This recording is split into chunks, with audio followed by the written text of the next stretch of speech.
How's that for a sexy, trendy jump cut? Shall we begin? If you're watching this, chances are that the title is a bit confusing.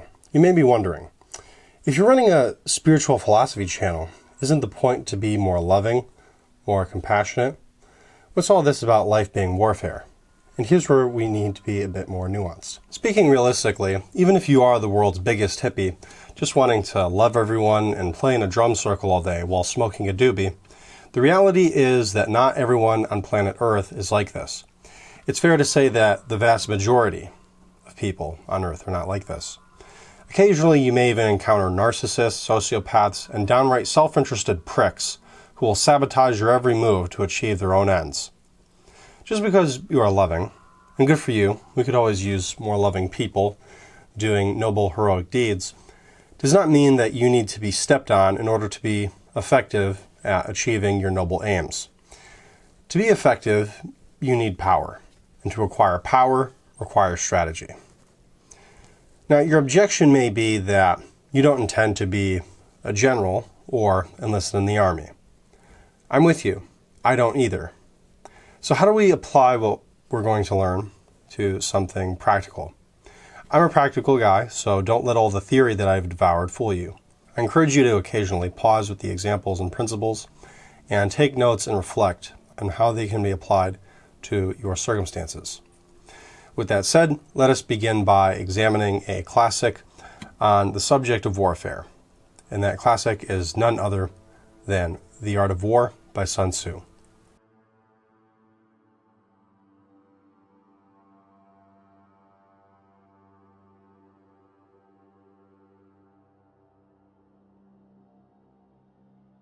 Deception can take on a number of dimensions. If we are close to the enemy, we must make him believe we are far away. If we are prepared and competent, we must seem unprepared. This will make the enemy overconfident and easier to slay. So on and so forth. Quote, if he is secure at all points, be prepared for him. If he is superior in strength, evade him. Choose battles that you feel confident in winning, or in a terrain that you are more comfortable with. Why fight a battle that you know you will lose? Be aware of the weak points of your enemy. If the enemy has a temper, irritate him while pretending to be weak so as to use their arrogance against him. Attack where they are unprepared. Quote, now the general who wins a battle makes many calculations in his temple where the battle is fought. The general who loses a battle makes but few calculations beforehand. Thus do many calculations lead to victory, and few calculations to defeat. How much more no calculation at all? It is by attention to this point that I can foresee who is likely to win or lose. Again, keeping in mind that this is deception, some things are better left undivulged. People are social creatures, so it is best to keep this understanding in mind for certain strategies to be effective. How many times have we ourselves revealed too much information when we should have just shut the fuck up? For example, there was a scientist who gave a metaphor in China when invited to a party when discussing his work. This was enough for them to figure out what they needed in regard to nuclear technology. Know when to shut the fuck up. And then what do? You shut the fuck up. Shut the fuck up. Quote, there is no instance of a country having benefited from prolonged warfare. It is only one who is thoroughly acquainted with the evils of war that can thoroughly understand the profitable way of carrying it on. In war, let your great object be victory, not lengthy campaigns. And these are really profound quotes because it makes me wonder what Sun Tzu would think of our military-industrial complex. We pretty much had non-stop warfare in the past century. Destabilized regions for short-sighted self-interest, spent trillions of dollars and caused immense suffering not only for the people in those regions, but our own troops as well. The only beneficiaries from this prolonged warfare are the industries who contribute to it, as Smedley Butler wrote about in his War is a Racket. Remember, it's totally woke and cool to drop bombs on people in the Middle East, so long as the airplanes doing so have rainbow flags on them. Quote, with the loss of substance and exhaustion of strength, the homes of the people will be stripped bare, and 3/10 of their income will be dissipated, while government expenses for broken chariots, worn-out horses, breastplates and helmets, bows and arrows, spears and shields, draft oxen and heavy wagons will amount to 4/10 of its total revenue. It's no surprise that war is expensive, not just financially, but also in terms of human life as well. Quote, "Hence a wise general makes a point of foraging on the enemy.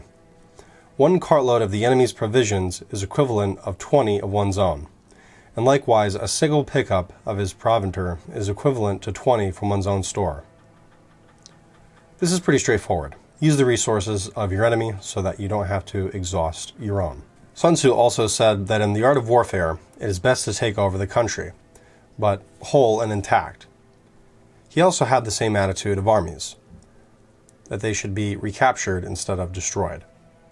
Quote, "Supreme excellence consists in breaking the enemy's resistance without fighting." How is this possible? If I wish to destroy my enemies, shouldn't I just go all John Wick on their ass?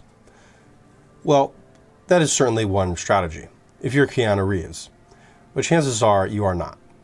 I know, I've heard the story, sir. Fucking pencil! There are other ways of fighting than brute force, something those in charge of our foreign policy could learn a thing or two about. You may not have to exert as much force as you think if you are strategic. There may be weak points that you can take advantage of. Quote, "Thus the highest form of generalship is to balk the enemy's plans. The next best is to prevent the junction of the enemy's forces. The next in order to attack the enemy's army in the field. And the worst policy of all is to besiege walled cities." The last one in particular really stands out to me because a quote-unquote walled city can represent any situation in which your enemy has the upper hand and you are at a disadvantage. Fight in situations where you have the upper hand. Quote, "Simulated disorder postulates perfect discipline. Simulated fear postulates courage. Simulated weakness postulates strength." This ties back to warfare being deception. If you make your enemy perceive you as weak, they will become arrogant, allowing you to make a precise strike. Quote, "In making tactical dispositions, the highest pitch you can attain is to conceal them. Conceal your dispositions, and you will be safe from the subtlest of spies, from the machinations of the wisest brains. Be aware of the information you are giving, and who you may be giving this information to. This applies to a myriad of circumstances. You could be the head of a company who gets hacked or compromised by your competition, a musician sharing some of the files of that masterpiece you've worked so hard on, only for some douchebag to file for copyright and make a claim on your intellectual property. We all want to assume the best of people around us, and for the most part, this is the right attitude. This is no excuse to be a bitter, cynical asshole like me. You may not have to be a cynic, but you don't have to be a sucker either. Quote, "Do not repeat the tactics which have gained you one victory, but let your methods be regulated by the infinite variety of circumstances. Something may be successful. To use a musical example again, if the first few albums are a success, this makes it tempting to keep doing the same shit over and over again. However, if you change your sound too drastically, you risk being a sellout. Evaluate how effective your strategy and habits really are." Quote, "Therefore, just as water retains no constant shape, so in warfare there are no constant conditions." Quote, "He who can modify his tactics in relation to his opponent and thereby succeed in winning may be called a heaven-born captain." In terms of what not to do, Sun Tzu has 5 sins of a general. Recklessness, which is destruction. Being reckless will cost you the battle and the war for obvious reasons. Cowardice. No one respects or looks up to a coward. Don't put your troops in a position you yourself wouldn't put yourself in. Temper. If you are easily provoked, this will alter your ability to make clear decisions. Delicate honor. Being overcome with guilt and shame. Over-solicitude. Getting anxious about certain outcomes, becoming paranoid and delusional is quite costly for your objectives. Quote, Peace proposals unaccompanied by a sworn covenant indicate a plot. And funny enough, when I actually read this quote, I misread it and thought that sworn was actually sword. Always be clear of the intentions and terms of the people you associate and conduct business with. A proposal without clear terms that both parties agree to may indicate a plot.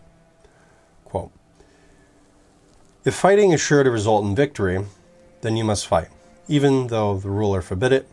If fighting will not result in victory, then you must not fight, even at the ruler's bidding. And this one's interesting because sometimes there are cases where you have to take initiative and go against orders in order to achieve long-term objectives. As the saying goes, act first, apologize later. However, this of course comes with a big risk and requires being bold. In excess can lead to being demoted or removed from a position of power, particularly if your decision to go against orders fails. Quote, regard your soldiers as your children, and they will follow you into the deepest valleys. Look upon them as your own beloved sons, and they will stand by you even unto death. And this is a little bit of a fucked up statement because I don't know what kind of parent would eagerly send their kids to die, especially in an arbitrary war. But hey, that's just the insubordinate hippie in me. However, in the sense of the broader application that we are more interested in anyways, when you are in a position of leadership, it behooves you to take the interests of those around you into consideration. To have power, there has to be mutual respect for anyone to take you seriously. Quote, rapidity is the essence of war. Take advantage of the enemy's unreadiness. Make your way by unexpected routes and attack unguarded spots. Using troops is expensive and time-consuming. An alternative is the use of spies. There's a few ways to get spies: surviving enemies, enemy officials, people in a local district of enemy territory, and what are called doom spies, who do things out in the open in order to deceive the enemy. Now, Sun Tzu advises to be subtle and use in every manner of business, and if they reveal any secrets, to put them to death. And these spies can be converted to your spies because it is likely that they have no loyalty and will work for the highest bidder. But this is a bit of a double-edged sword. Quote, hence it is that none in the whole army are more in intimate relations to be maintained than with spies. None should be more liberally rewarded. In no other business should greater secrecy be preserved. Hence it is only the enlightened ruler and the wise general who will use the highest intelligence of the army for the purposes of spying, and thereby they achieve great results. Spies are a most important element because on them depends an army's ability to move. However, since a spy's loyalty is dubious at best, it would be wise to keep that in mind when relaying any potential vulnerable information to them.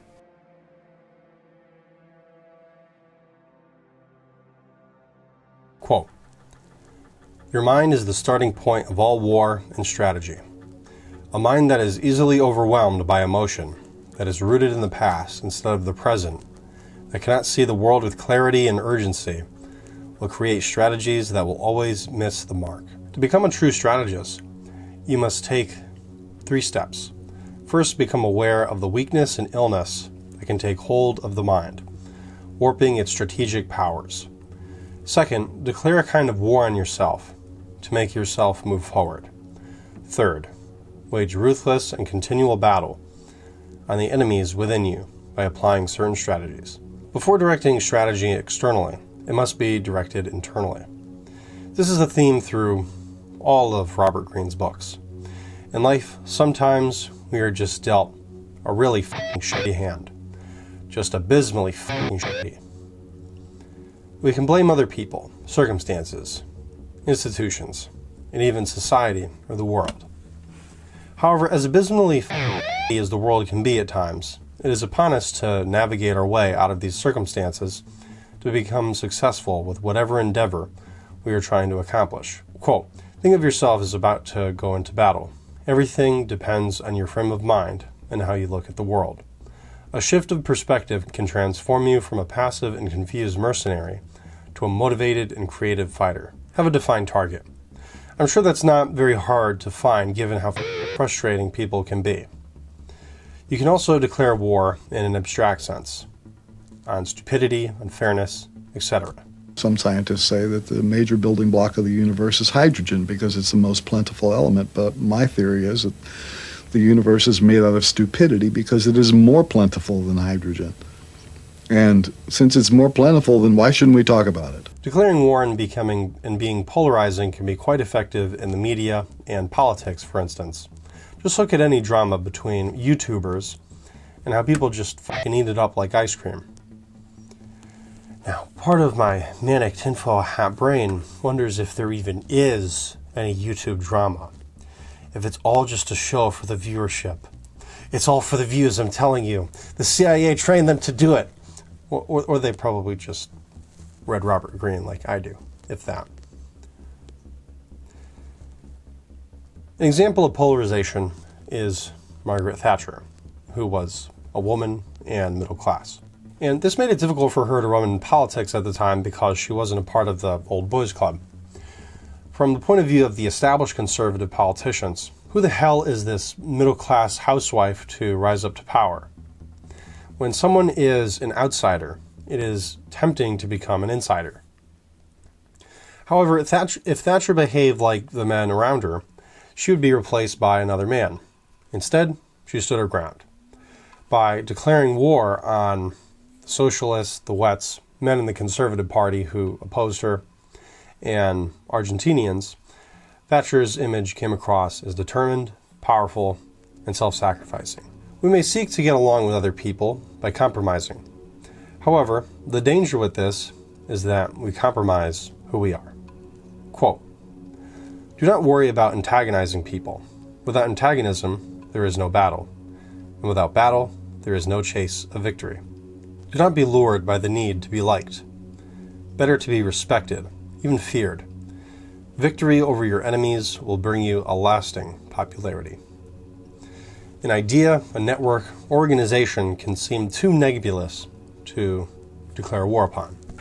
However, a figurehead, a face behind the ideas, makes for an easy target. Saul Alinsky, a prominent leftist activist, known for his rules for radicals, targeted a superintendent of the Chicago public school system in his desegregation campaign. And sure enough, other forces behind the superintendent revealed themselves. Quote, "Danger is everywhere. There are always hostile people and destructive relationships. The only way to break out of a negative dynamic is to confront it, repressing your anger, avoiding the person threatening you. Always looking to conciliate these common strategies spell ruin. Avoidance of conflict becomes a habit, and you lose the taste for battle. Feeling guilty is pointless. It is not your fault you have enemies. Feeling wrong or victimized is equally futile. In both cases, you are looking inward, concentrating on yourself and your feelings. Instead of internalizing a bad situation, externalize it and face your enemy. It is the only way out. It's inevitable that conniving, envious shitheads will cross your path at some point in your life. You may try to compromise with them, but do not fall for their deception. However, sometimes you need to toughen up and stand your ground when there is no room for compromise. Quote, "Know these dangerous enemies by their past. Look for sudden power grabs, sudden rises in fortune, previous acts of treachery. Once you suspect you are dealing with a Napoleon, do not lay down your arms or entrust them to someone else. You are the last line of your own defense." Miyamoto Musashi was a Japanese swordsman, author of the Book of Five Rings. One day he was challenged to a duel, expected to be late as he always was, but he always arrived early and slashed the opponents to bits. Always question your assumptions you have of the patterns of your opponent. Quote, "Understand, the greatest generals, the most creative strategists, stand out not because they have more knowledge, but because they are able, when necessary, to drop their preconceived notions and focus intensely on the present moment. That is how creativity is sparked and opportunities are seized. Knowledge, experience, and theory have limitations. No amount of thinking in advance can prepare you for the chaos of life, for the infinite possibilities of the moment. The more fluid and dynamic our thinking is, the more able we will be able to adapt to the battlefield of life. The more calcified and rigid our thinking is, the less we will be able to perform effectively, resulting in inevitable defeat. Green gives the image of a river. The more fast the river is moving, the more it is able to respond to change and keep up. However, the more we obsess, this stagnation forms mud in the river of our consciousness. However, although we must remain flexible in terms of strategy, discipline and routine are effective for executing our strategy. Green gives an example of the culture of the Boston Red Sox versus the New York Yankees in the 40s and 50s. Now, personally, I could give a shit about baseball or any other sport for that matter. But the following is still a useful illustration of team structure. So the head of the Sox would drink with the players, and they had a more relaxed, egalitarian sort of atmosphere, whereas the Yankees were much more regimented and disciplined. In that era, the Red Sox won just a single pennant, compared to the Yankees that won 13 pennants and 10 World Series. Quote, "The lesson is simple. Do not confuse a chummy, club-like atmosphere with team spirit and cohesion. Coddling your soldiers and acting as if everyone were equal will ruin discipline and promote the creation of factions. Victory will forge stronger bonds than superficial friendliness, and victory comes from discipline, training, and ruthlessly high standards. However, you need to also be attuned to the needs and talents of your soldiers, which brings us to the subject of morale. High morale is when you've convinced your troops to care so much about the cause that they are willing to make sacrifices and endure discomfort for it. Make their successes tied to the success of the cause. This will spread enthusiasm among the ranks. An example of this is the 36th President of the United States, Lyndon Baines Johnson, who is typically remembered for being a champion of the civil rights movement, but was in fact quite racist behind closed doors. He also may or may not have been involved with the assassination of JFK. But strictly viewing things in terms of power dynamics, there's no denying that he was quite effective. LBJ got his assistants to work 18 to 20-hour days, mostly answering mail. He was very tough in his criticism. However, occasionally he would notice things that they would do and show his appreciation. How could they let Johnson down when he was working so hard himself? By working harder than his staff, this would make them feel guilty for not reaching that standard. Leading by example is a phenomenal way to boost morale. Let the troops see you in the front line of battle. For instance, if the troops are camping in the freezing woods at night, it will make you look like an ass if you are sleeping in a hotel for the night. First step in building morale is rallying around a cause. People crave a cause to be a part of to give meaning to their lives. This cause can have a spiritual essence to it. However, it is good to meet the material and emotional needs of your troops as well. This will make them feel taken care of. For instance, if you're the head of an activist group and everyone can see that you are well-read, ambitious, highly organized in regard to the group as well as your own schoolwork, this will reflect well on you as a leader. Membership usually wanes if people don't see the leadership embodying their own principles. The best way to keep your members is to lead by example. Be conscious of the chi or energy of the group, both individual members and collectively. Even if you're a more secular-minded person, you can still use emotions to boost morale and make the troops feel a range of emotions from laughter to anger, to divine ecstasy at the thought of destroying your enemies. Make your kindness rare to get troops competing for your affection. Use a bit of harshness to enforce your very high standards. This requires a balance, though. Too kind and you won't be effective. Too harsh and you'll end up like Sergeant Hartman in Full Metal Jacket. Didn't Mommy and Daddy show you enough attention? when you were a child? Have a myth for your group. Stories of battles won in the past, slogans and songs for them to chant, anything that builds a sense of camaraderie through a narrative. Get rid of any grumblers, anyone who is a potential problem, not dedicated enough, too much of a contrarian, etc. Inversely, promote the core, most dedicated members, and set them as an example to be emulated. Pick your battles, as they say. We all have limited resources and time, so it only makes sense that you should be strategic about the battles you choose to engage in. However, even if your resources are limited, you can still be effective. Quote, "Abundance makes us rich in dreams, for in dreams there are no limits.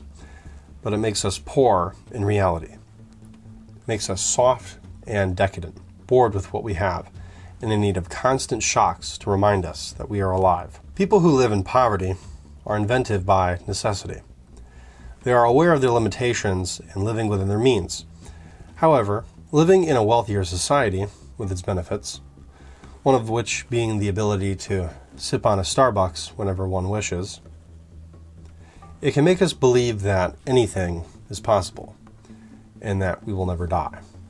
Quote, "Warriors focus on what they do have, the strengths that they do possess, and that they must use creatively.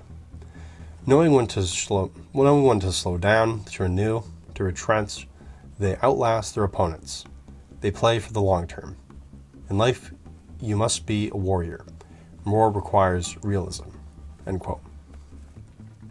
An example of this is the Vietnam War, where the force with superior technology, the Americans, were outdone by the guerrillas of Vietnam. Although we sure spammed the living shit out of them with napalm, we were still defeated because the jungle. Now, Green argues that the best way to counter this is to work with the actual materials you have, not some imagined technology you imagine that someone will deliver. Not some imaginary strategy, but what you actually have to work with.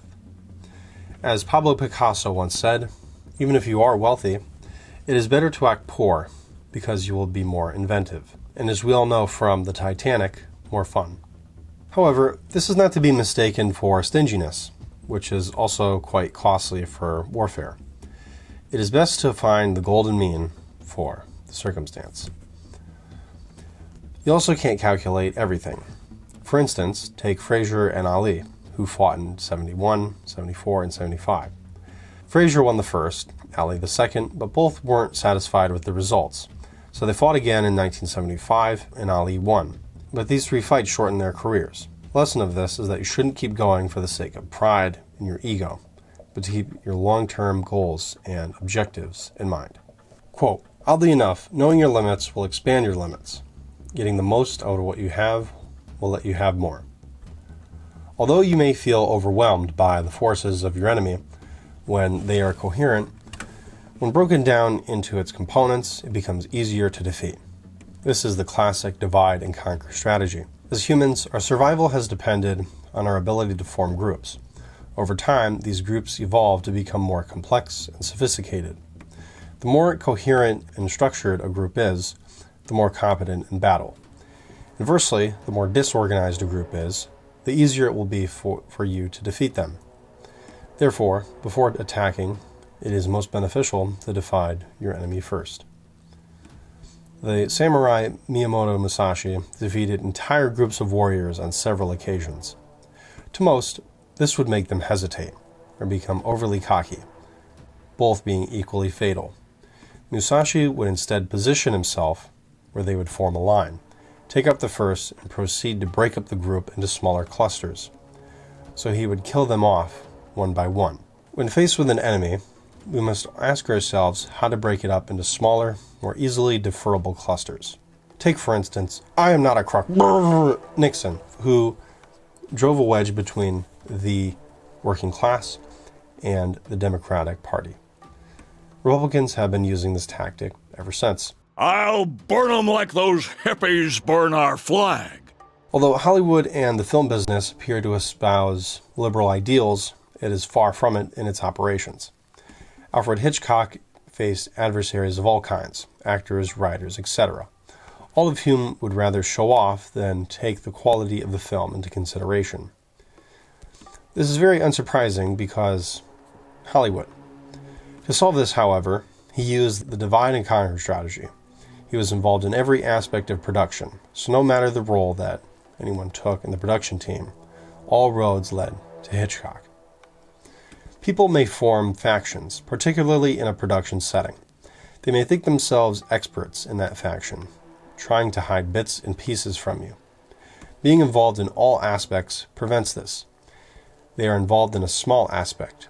You are in charge of the whole production. This is divide and conquer in the sense that all information flows through you. And if anyone is withholding information, it will be you. This isn't to be confused with micromanaging, but to have an overall view of production. Inversely, if you work for someone else and they are a part of one of those factions, what is being withheld from you from the higher-ups? Another example of Hitchcock that Green uses. Actors are used to being directed and being told in depth how to act out a scene. This wasn't the case with Hitchcock. He would only give the occasional sardonic remark. If he liked your performance, he was silent. If he thought your performance was shit, he'd look like he was about to vomit. This was how he was able to get a natural performance out of actors. Instead of talking at the talent, he gave space for them to fully perform and embody their roles. Quote, "It is imperative to life's battles to be able to communicate your ideas to people, to be able to alter their behavior. Communication is a form of warfare. Your enemies here are defensive. They want to be left alone with their pre-existing prejudices and beliefs. The more deeply you penetrate their defenses, the more they occupy their mental space, the more effectively you are communicating. In verbal terms, most people wage a kind of medieval warfare, using words, pleas, and calls for attention like battle axes and clubs to hit people over the head. But in being so directed, they only make their targets more resistant. Instead, you must learn to fight indirectly and unconventionally, tricking people into lowering their defenses, hitting their emotions, altering their experience, dazzling them with images, powerful symbols, and visceral sensory cues, bringing them back to that childlike state when they were more vulnerable and fluid. The communicated idea penetrates deep behind their defenses. Because you are not fighting the usual way, you'll have an unusual power." People have pondered upon the use of communication to acquire power. Our words have strange, paradoxical effects. For instance, we may give our 2 cents to help someone with a problem they may have. However, when we give them advice, we are by default assuming we know more than they do, and this may make the person we are giving advice to feel insecure. When we are speaking to someone and they are nodding their heads, they may be nodding in agreement to be nice, or to get us to shut the fuck up. Speaking to people's emotions is more effective. Take, for instance, Socrates, the great philosopher, who would compliment people's ideas, appealing to their ego, and then ask questions to deconstruct that very idea he just praised. He didn't outright just say, "All of your assumptions about reality are fucking stupid." He simply raised doubts that people naturally have. We can communicate on a deeper level by going beyond just the content of what is communicated, but also the way and format it is communicated, like Hitchcock and his use of silence. We must also be aware of what is socially fashionable, appearing to stray too far from social norms, and no one will listen to us. There are also varying norms depending on the demographic you are speaking to. One could perhaps write about a hero and a villain, but people will side with him who get the innuendo. Be aware of the way that language is used by yourself and others, but also pay attention to unconscious signals as well.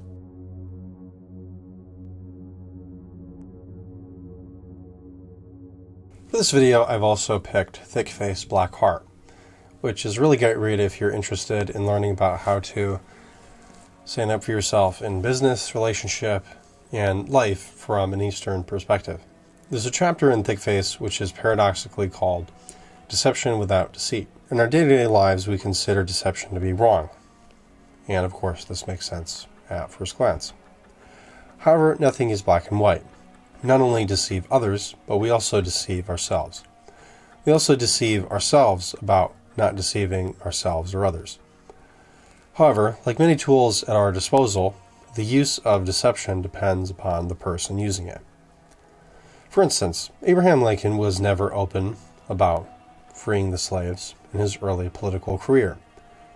He said he would go with the majority at the time, but when elected, he gave his Gettysburg Address, in which he stated that all men are created equal. Even though we maintain a facade of being civilized, we are still fundamentally driven by our instincts toward self-preservation.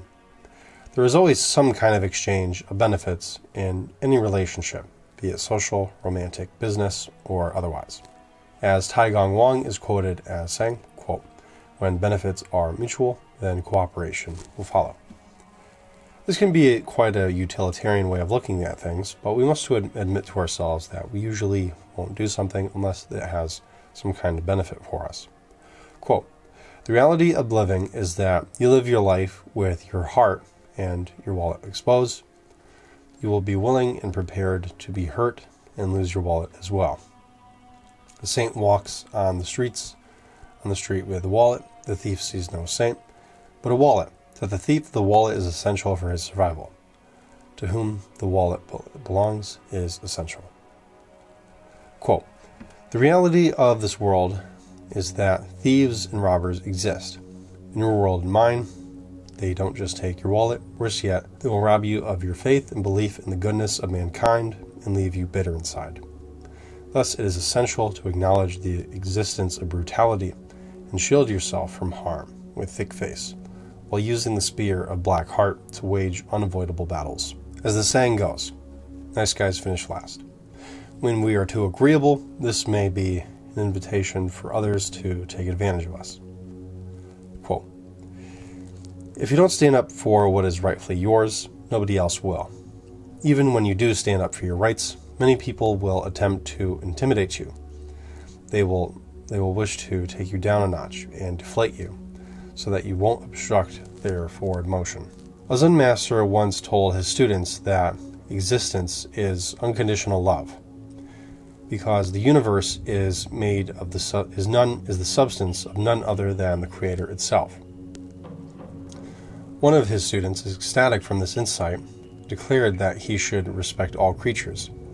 However, he passed someone who had a dog, who then proceeded to bite him. Confused, he asked his Zen master about this, and his response was, quote, "No one told the dog. In essence, if the universe is unconditional love, why does any form of hostility exist? Everything has a purpose. Perhaps the dog bit the disciple out of love for its owner." Chu points out that just as a pickpocket will rob the saint out of its need for survival, it is only common sense to avoid being bitten or stand your ground. This isn't to say that we need to be cynical and claim that the world is a cruel and miserable place, though it certainly can be at times, and this varies depending on your circumstances. And to counter this, you need to prove how tough and ruthless you are. It's not about being tough on the outside, but your inner spirit that expresses itself to the world outwardly. Those who defend their interests over what could be considered insignificant have an advantage in securing their interests in the significant. However, this doesn't mean being petty and wrapped up in bullshit.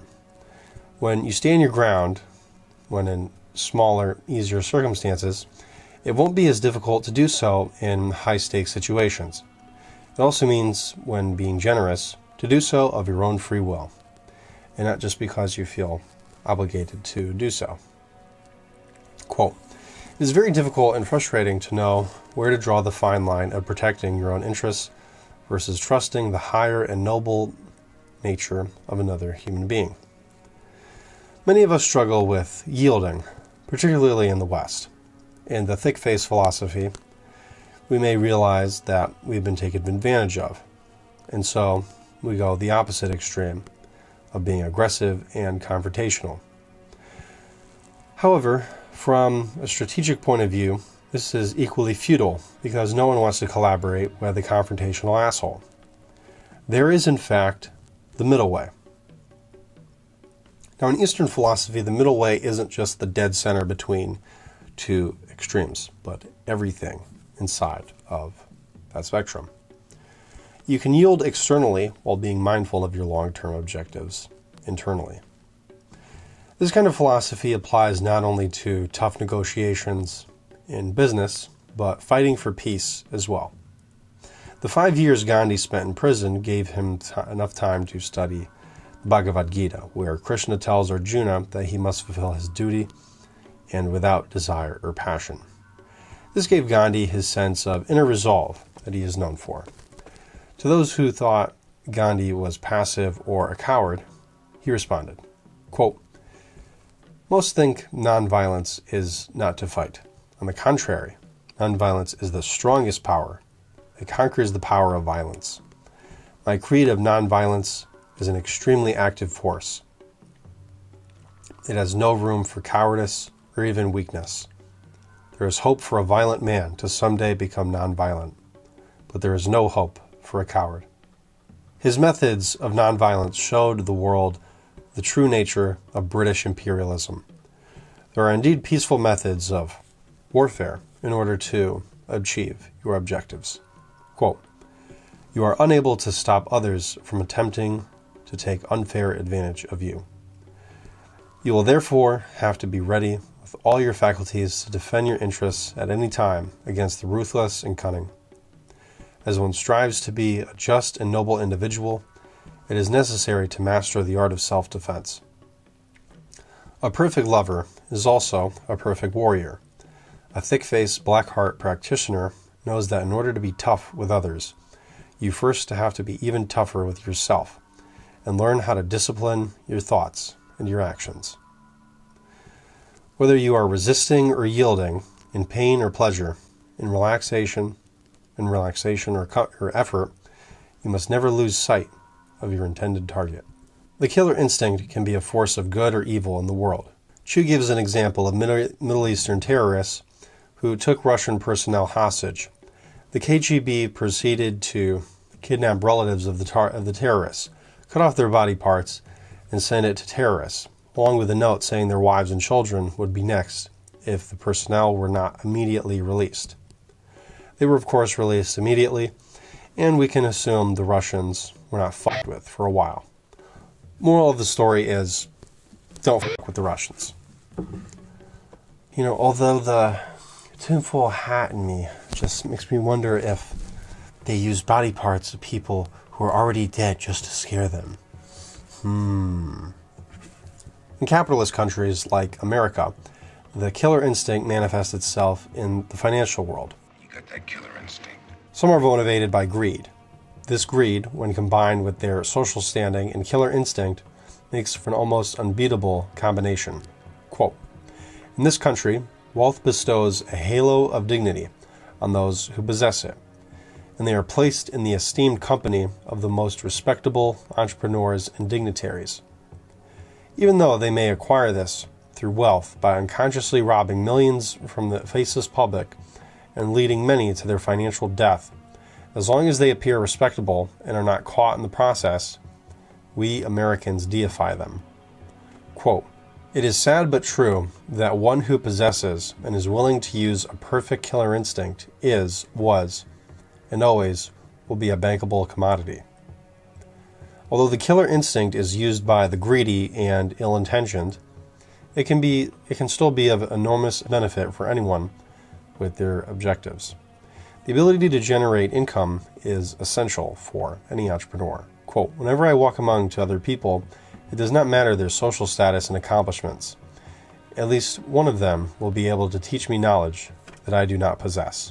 Confucius. Chu gives an example of a guy who asked for 50 grand from a mob for a venture that didn't exist. He then proceeded to go to the nearest bar and spent $1 grand buying drinks for everyone, followed by blowing the rest on gambling.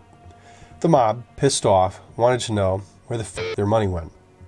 He said that a competing gang took their merchandise in the most calm and smooth delivery. They proceeded to give him another $5,000. Now you might be wondering how a charlatan can ask for $50,000 and blow it away like that, and have the chutzpah to ask for more shekels. Meanwhile, I work very hard and struggle to ask for a raise. A better way of framing this would be precisely, if someone who's completely, utterly full of shit can ask for that kind of money, I can ask for what's fair in exchange for the value that I provide authentically. Quote, competition is a state of mind, not a blind competition over how much you can do for others. Often, in order to be kind, we have to control our desire to do too much. Examine the root causes of your own inner timidity. To ask what you really want out of life. Thickface examines this paradox that many of us who practice spirituality face. If existence is unconditional love, then how do I practice love for those who wish to do harm to me or to those I love?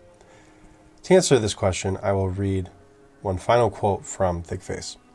Quote, every human being has the desire to be abundantly generous and give freely. This includes love, compassion, respect, and material possessions. Deep down, as children of our divine maker, we all wish to perform our labor free of charge, solely as an expression of love. At the same time, we wish to reward others with an abundance beyond their possible expectations. Yet the reality of daily survival causes too many people to feel contracted and fearful. Nevertheless, at one time or another, we have shared our resources with the needy beyond our reasonable capability. In time, we notice it is much easier to be compassionate and provide for the nameless, faceless, needy persons than for those we consider to be our special ones. This is because, through experience, we see our compassionate generosity often abused. It seems to some, the more you give them, the more you should give. These people act as if you use them. Out of your desire to be kind, you expose yourself without a protective shield.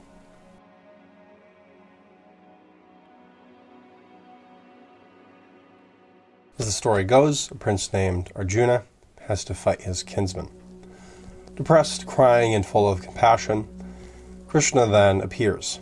In the Bhagavad Gita, as it is, Prabhupada writes that a material form of compassion, such as tearing up, is ignorance. Arjuna is reminded of his duty and to fulfill it dispassionately. And this seems very cutthroat and lacking in compassion when we first hear something like this. If someone we are close to has passed away, it would be natural for us to cry. We are, of course, human. We feel a full spectrum of emotions in our experience. But for those of you who've meditated, after a certain point, there is an observer to all these emotions. This is what is meant by detachment in Eastern mysticism. Emotions and states are experienced by the observer, the true self, rather than the knee-jerk reactions of the ego. If anything, these sensations become even more intense when we observe and lean into them. Detachment doesn't mean that we perform through life robotically without experiencing any emotion. To the contrary. However, when purely depending on certain outcomes to be happy, this is not a realistic expectation either. A modern application of this could be we're in the workplace, and a fellow employee or authority figure says or does something that upsets us, or makes us do something that we don't want to do. And we feel pissed, we may be justified in feeling this way. However, it is best to be strategic and dispassionate in such scenarios if we wish to succeed. Our immediate knee-jerk reactions may not be the best for our success or well-being. To be detached is to actually be so engaged in the present moment that expectations of results fade. As it says in the Bhagavad Gita, we are entitled to the labor but not the fruit, so to speak. So enjoying this process becomes the result. This detached state of consciousness particularly helps when being strategic, willing to adapt and more connected to reality. Quote, Among men, Arjuna, the person who is not disturbed by happiness and distress and is steady in both is certainly eligible for liberation. Quote, the material body of the indestructible, immeasurable, and eternal living entity is sure to come to an end, therefore. Fight, O descendant of Bharata. We are a part of an ever-changing material reality.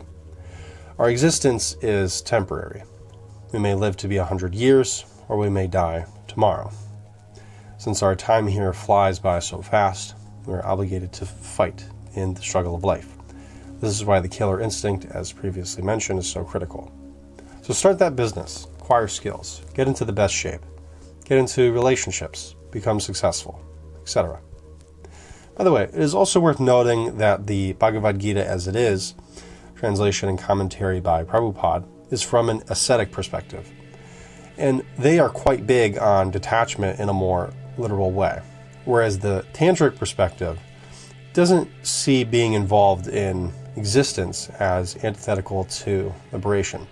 I have a whole video on Tantra if you would like to learn more about it. Quote, neither he who thinks the living entity the slayer, nor he who thinks it slain, is in knowledge, for the self slays not, nor is slain. Now this is very trippy if we ponder this for a bit. So, in the spiritual view of things, everything is one consciousness. From a spiritual point of view, everything is one substance fundamentally. And so everything is really just God devouring itself. Nothing can be created or destroyed if everything is one. If you are more secular-minded, a way of thinking about this is that if you demonize others, you are, in a sense, attacking yourself. Quote, how can a person who knows that the soul is indestructible, eternal, unborn, and immutable kill anyone or cause anyone to kill? Everything has its proper utility, and man who is situated in complete knowledge knows how and where to apply a thing for its proper utility. Similarly, violence also has its utility, and how to apply violence rests with the person in knowledge. Although the justice of peace towards capital punishment to a person condemned for murder, the justice of the peace cannot be claimed, because he orders violence to another person according to the codes of justice. In Manu Samhita, the law book for mankind, it is supported that murder of a murderer is beneficial. Similarly, when Krishna orders fighting, it must be concluded that violence is for supreme justice. Such violence, according to the act of fighting for Krishna, is not violence at all, because, at any rate, the man, or rather the soul, cannot be killed. So for the administration of justice, such violence is permitted. A surgical operation is not meant to kill the patient, but to cure him. Therefore, the fighting to be executed by Arjuna at the instruction of Krishna is with full knowledge. So there is no possibility of sinful reaction. End quote. So who's to say what is and isn't justified by God? Taken literally, this could be misinterpreted to justify the infliction of suffering upon others. Well, I'm a manifestation of God, so I can do whatever the hell I want to whoever I want in Minecraft. However, they are a manifestation of God as well, so it would behoove you to fight for peace. It's useful to recognize that although we are spiritual beings, we don't always get along on earth.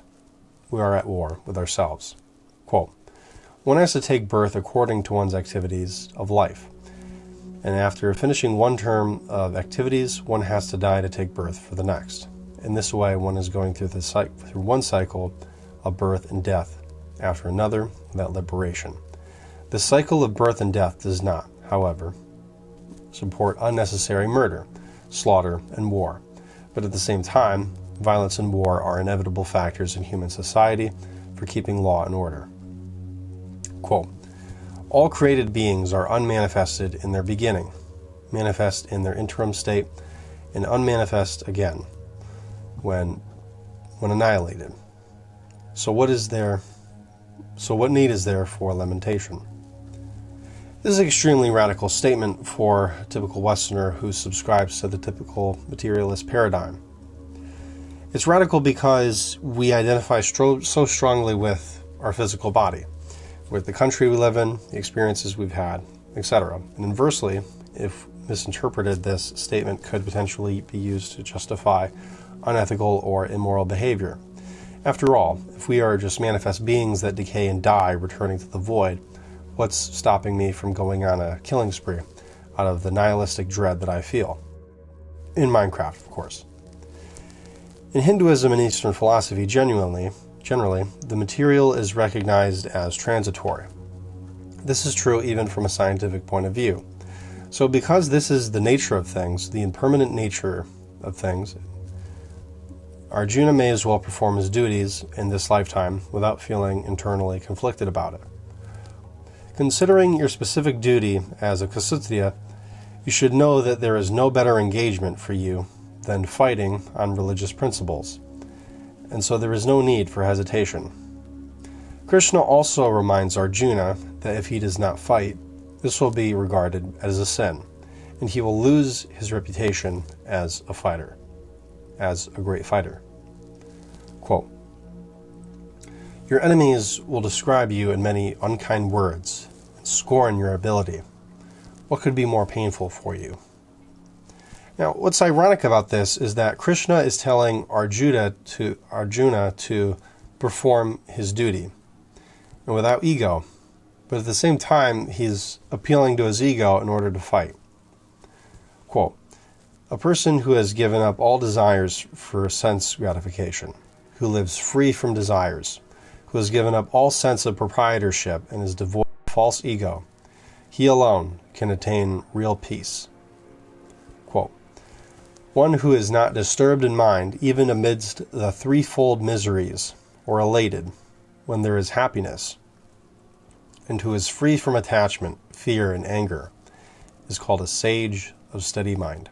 Now that we've gone over The Art of War, 33 Strategies of War, Thick-Faced Black Heart, and the Bhagavad Gita, it is safe to conclude that although life may not literally be warfare, with troops and bombs and bullets whizzing by, there will be the whizzing bullets and nuclear bombs of self-doubt, manipulation, subterfuge, guilt, shame, paranoia, sabotage, envy, misery, and dickhead bosses, micromanagement, and power games in whatever field you so choose.